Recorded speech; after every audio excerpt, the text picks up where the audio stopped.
అట్లా ఉండిద్ది మాతో. మేము వెళ్ళిన పని ఒకటైతే మేము చేస్తున్న పని ఒకటి. ఇక్కడ అదే మేము మాట్లాడుకొని నవ్వుకుంటున్నాము. ఇక్కడ మేము విశాల్ మార్ట్కి అయితే వచ్చాము. ఇక్కడ చేయలేని దూల పనులన్నీ నేనే చేశాను. మా వదిన ఏం షాపింగ్ చేద్దామా, ఏం బాగున్నాయా అని చూస్తుంది. నేను మాత్రం అసలుకి మామూలు దూల పనులు చేయలేదు. యాక్చువల్గా ఏంటంటే విశాల్ మార్ట్కి నేను రావడం ఫస్ట్ టైం. ఇది కిచెన్ వేర్ క్లాత్ అనేది నాకు కూడా తెలియదు.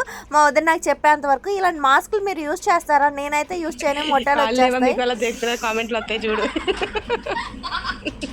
ఇలాంటి అత్తి పనులన్నీ చేసా. కొత్తగా ఇల్లు కొనుక్కున్న వాళ్ళకైతే ఇవి బాగుంటాయి. అండ్ కిడ్స్ వేర్ అయితే చాలా స్మూత్గా ఉన్నాయి. ఖచ్చితంగా దగ్గరలో ఉన్న వాళ్ళు నియర్ బై విజయవాడ ఖచ్చితంగా వెళ్ళండి.